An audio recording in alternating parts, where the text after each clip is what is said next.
Throughout the annals of human history, there exists a fascinating phenomenon that has shaped our world in ways we're only beginning to understand. It's the explosive collision of brilliant minds, not in collaboration, but in fierce, unrelenting competition. These aren't merely business disputes or academic disagreements. These are legendary battles of intellect, vision, and sheer force of will that have literally rewired the fabric of civilization itself. Picture this: two towering intellects, each convinced they hold the key to humanity's future, locked in a struggle so intense that it transcends personal ambition and becomes something almost mythological. The sparks that fly from these confrontations don't just illuminate the darkness. They ignite entire industries, birth revolutionary technologies, and fundamentally alter how we live, work, and dream. From the smoky laboratories of the late 1800s, where Nikola Tesla and Thomas Edison waged their legendary War of Currents, to the sleek corporate boardrooms of 2380 Silicon Valley, where modern tech titans battle for digital supremacy, these rivalries have been the secret engine driving human progress forward at breakneck speed. But what makes these confrontations so uniquely powerful? Why do the greatest leaps in human achievement seem to emerge not from peaceful cooperation, but from the white-hot forge of intellectual combat? The answer lies in something far more profound than simple competition. These aren't just clashes of ego or greed, though both certainly play their parts. These are fundamental disagreements about the very nature of reality itself. When Tesla envisioned a world powered by alternating current flowing like invisible rivers through the air, Edison saw chaos and danger. When Steve Jobs imagined computers as elegant extensions of human creativity, Bill Gates saw them as practical tools for productivity. When Mark Zuckerberg dreamed of connecting every human on Earth through a single digital network, his rivals saw privacy nightmares and monopolistic control. Each rivalry represents a crucial fork in the road of human development, where different visions of our technological future clash with earth-shaking force. The victor doesn't just win market share or patent rights. They literally determine which version of tomorrow we'll all inhabit.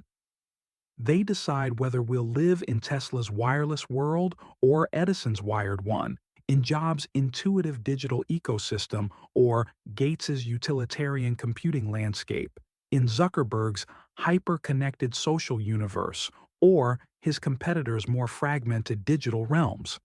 But here's what makes these stories absolutely riveting: the outcomes were never predetermined. In each case, the obvious choice, the safer, more conventional path, often lost to the radical, seemingly impossible vision. The underdog with the crazy idea frequently toppled the established giant with all the resources and connections.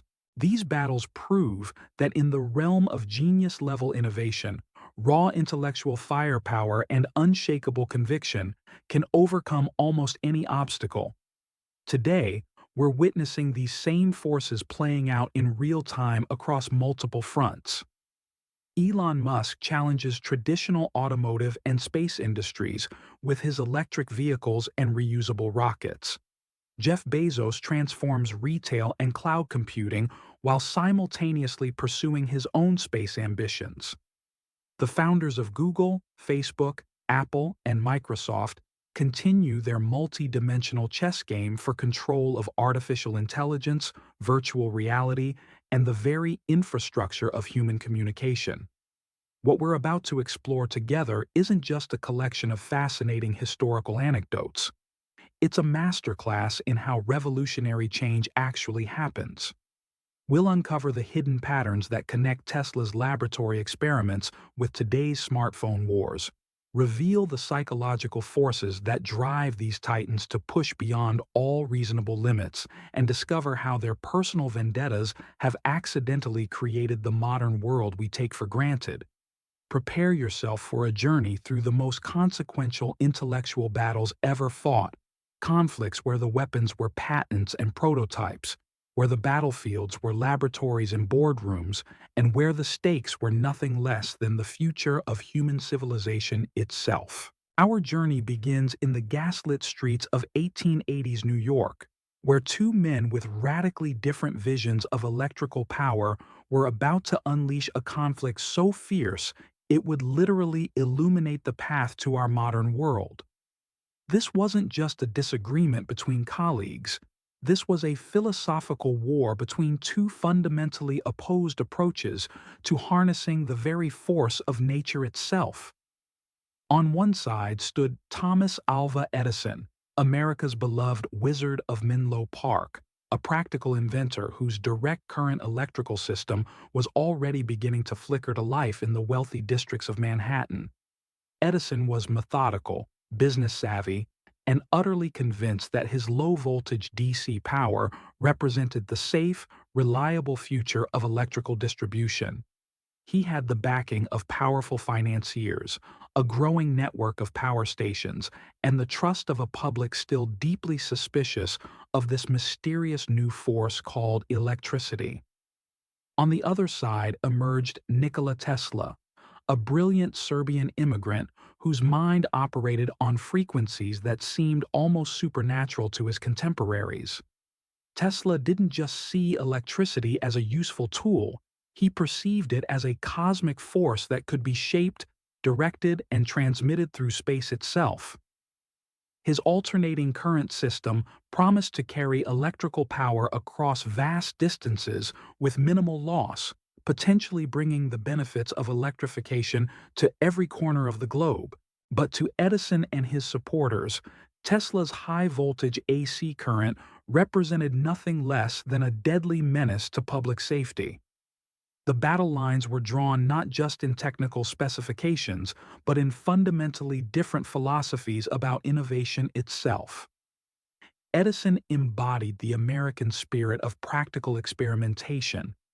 He famously declared that genius was 1% inspiration and 99% perspiration. His approach was methodical, incremental, building success through countless small improvements and relentless hard work.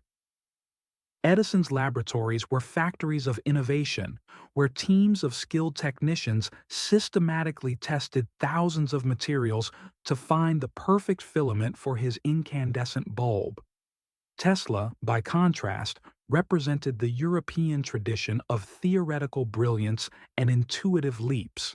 He claimed to visualize complete inventions in his mind, running them mentally for weeks before ever touching a piece of wire or metal.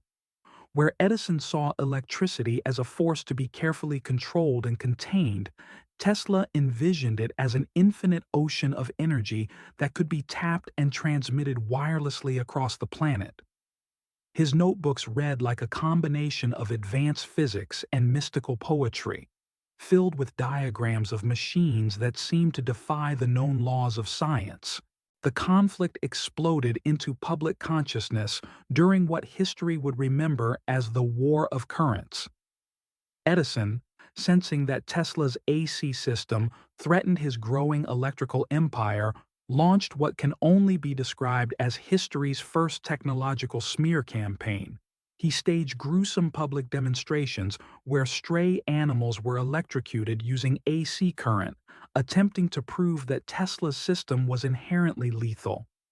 Edison even went so far as to secretly fund the development of the electric chair, ensuring it used AC current so that the public would forever associate Tesla's technology with death and suffering. But Tesla had found a powerful ally in George Westinghouse, an industrialist who immediately grasped the revolutionary potential of AC power transmission. Together, they began building a network that could carry electricity hundreds of miles from generation plants to distant cities, something Edison's DC system simply couldn't achieve without massive power losses. The stakes couldn't have been higher.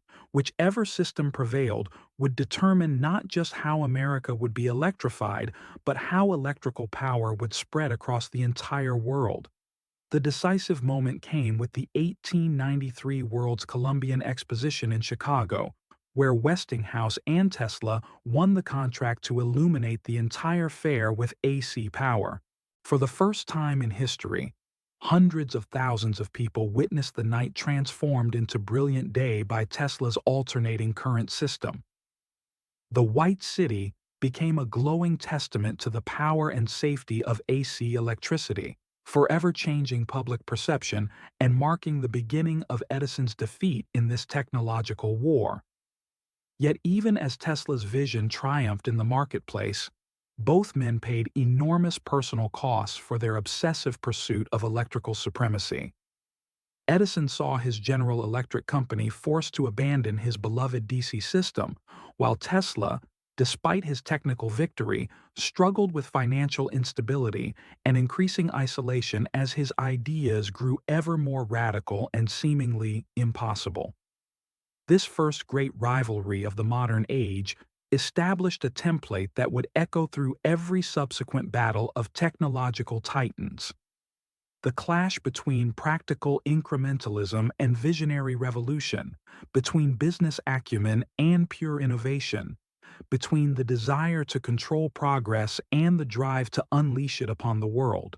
The echoes of Tesla and Edison's electrical war had barely faded when another transformative battle erupted. This time, not over invisible currents flowing through wires, but over the very machines that would reshape human mobility forever. As the 20th century dawned, the horseless carriage was evolving from a wealthy man's novelty into the foundation of an entirely new industrial ecosystem.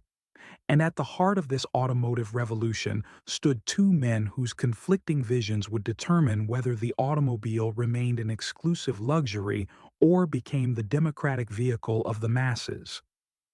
Henry Ford emerged from the machine shops of Detroit with a radical proposition that scandalized the established automotive industry. Every American family, regardless of social class, deserved to own an automobile. This wasn't mere democratic idealism. It was a revolutionary business philosophy that would require completely reimagining how complex machines could be manufactured. Ford's competitors, led by the established General Motors Corporation under William Durant and later Alfred Sloan, represented the traditional approach to automotive manufacturing, handcrafted vehicles built by skilled artisans for discerning customers who could afford premium prices for premium products. The philosophical divide ran deeper than mere pricing strategies. Ford embodied an almost messianic belief in mass production as a force for social transformation. He envisioned a world where standardization and efficiency would eliminate scarcity, where every worker could afford the very products they helped create. His famous declaration that customers could have his Model T in any color so long as it's black wasn't just a manufacturing convenience. It was a manifesto about the power of focused simplicity to democratize technology. General Motors, by contrast, championed what Alfred Sloan would articulate as a car for every purse and purpose. Where Ford saw virtue in uniformity, GM saw opportunity in diversity. They understood that consumers didn't just want transportation. They wanted status, style, and the ability to express their individual identity through their automotive choices. GM's strategy was to offer a complete hierarchy of brands, from the affordable Chevrolet to the luxurious Cadillac, ensuring that as customers prospered, they would remain within the GM family while upgrading to more prestigious models. The battle intensified when Ford revolutionized global manufacturing with his Highland Park assembly line. By breaking down automobile construction into hundreds of simple, repetitive tasks, Ford achieved something that seemed almost magical. He simultaneously increased worker wages to an unprecedented $5 per day while dramatically reducing the price of his vehicles. The Model T, which cost $825 in 1908, dropped to just $260 by 1925, making automobile ownership accessible to the very workers who built them. But Ford's obsession with efficiency and standardization began to reveal its limitations as American society grew more sophisticated and prosperous. While Ford continued perfecting his single model, convinced that technical excellence would always triumph over superficial styling changes, General Motors was quietly studying consumer psychology and market dynamics.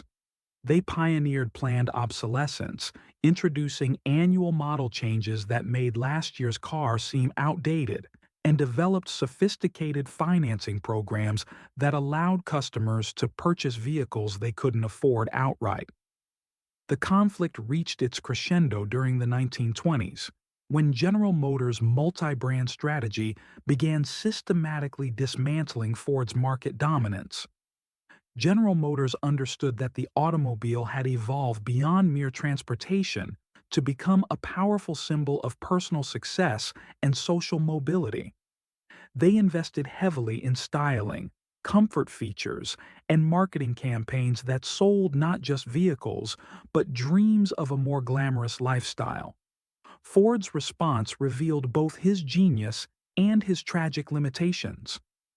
Rather than adapting to changing consumer preferences, he doubled down on his original vision, convinced that efficiency and low prices would always triumph over what he dismissed as frivolous styling and unnecessary features. He famously resisted pressure to offer credit financing, declaring that debt was morally corrupting and that customers should save money to purchase vehicles outright, a philosophy that seemed increasingly antiquated in an era of expanding consumer credit. The personal costs of this rivalry were enormous for both camps. Ford, despite his revolutionary achievements, watched his company's market share plummet from over 50% to less than 15% as GM's more sophisticated approach captured American consumers. His refusal to embrace change led to bitter conflicts with his own son Edson, who understood the need for styling and variety but couldn't overcome his father's stubborn resistance to market evolution. Meanwhile, General Motors faced the challenge of managing unprecedented complexity as their multi-brand strategy required coordinating dozens of different models, manufacturing processes, and marketing campaigns. Alfred Sloan's response was to pioneer the modern corporate structure, creating autonomous divisions that could respond quickly to market changes while maintaining overall strategic coordination, a management innovation that would influence virtually every large corporation for decades to come. This automotive war established another crucial template for technological rivalry: the tension between democratic simplicity and sophisticated choice, between revolutionary efficiency and evolutionary adaptation, between the vision of technology as a great equalizer and technology as a means of personal expression and social differentiation.